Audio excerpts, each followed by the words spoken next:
So I'm Christine, and one of our areas of concern in our coral reef tank is this little hammer coral here. As you can see, he resides on a very unstable piece of rock, and he's fallen over a couple times.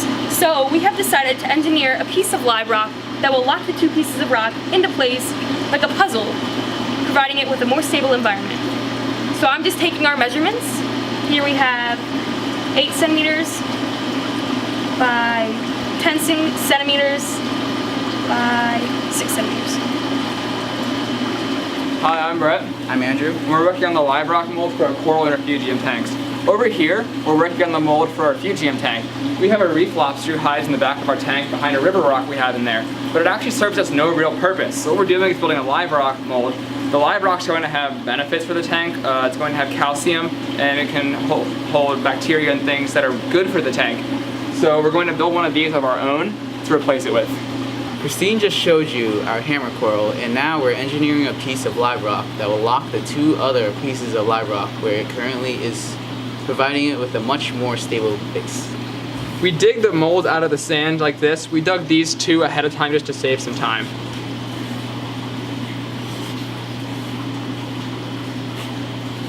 Hi, I'm Bella. And I'm David. And now we're going to make our live rock mixture to pour into our molds. We're going to mix 1 part crushed coral, 2 parts argonite, 2 parts cement, and then we'll add in some salt for texture. And pretty much what aragonite is it's a mix of different components, and it provides a lot of benefits for the tank. It has some bacteria that are good for the tank, it provides buffers, and it adds calcium, which is necessary for all coral tanks. So first we're going to be adding our dry ingredients, and we're going to be doubling our recipe, so it'll be a 2-4-4 ratio. And then we'll add water to texture.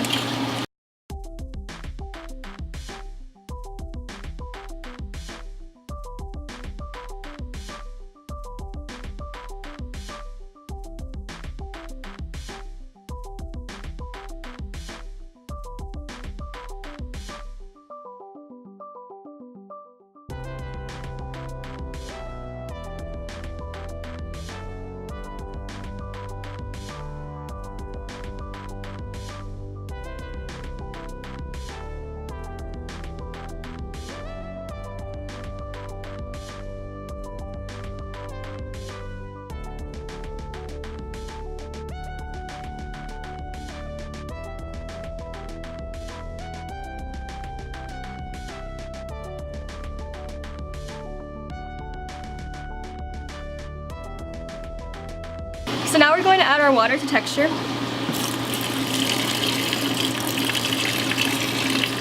And what we want the texture to be is about pancake batter.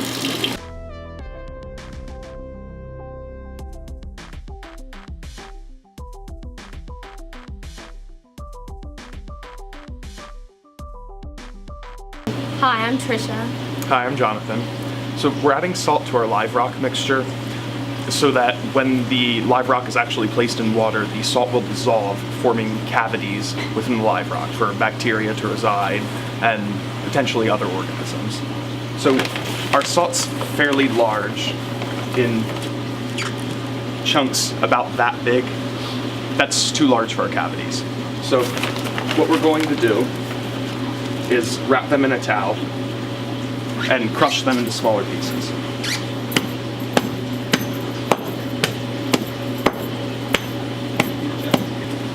Most of the pieces are broken up, but we can break the larger pieces even more. Alright, so now we're going to add the salt to the live rock mixture.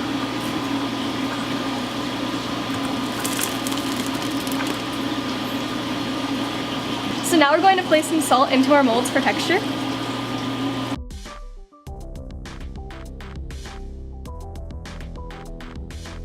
So now what we're going to do is pour the aragonite mix into the molds that we have for the live rock.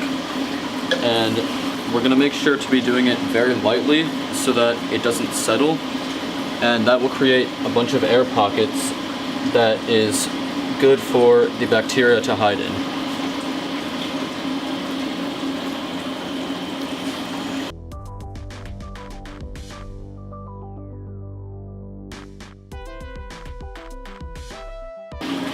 So now now that our molds are finished, I'm going to add a piece of salt into the top of the mold, like this, to create a hole, which then, once it will dissolve, we can put our plug for the hammer coral, which will fit in like that. So, just gonna add that in there. And now we're going to cover it with sand, because when the aragonite mix dries, it'll all dry together and the sand won't be a part of it anymore.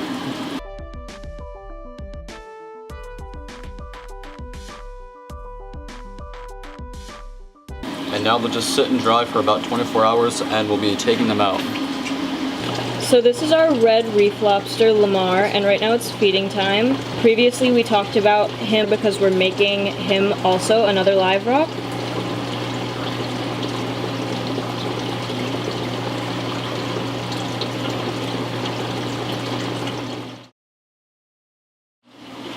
So now we're going to remove the sand, which we put over the top so that it would dry evenly.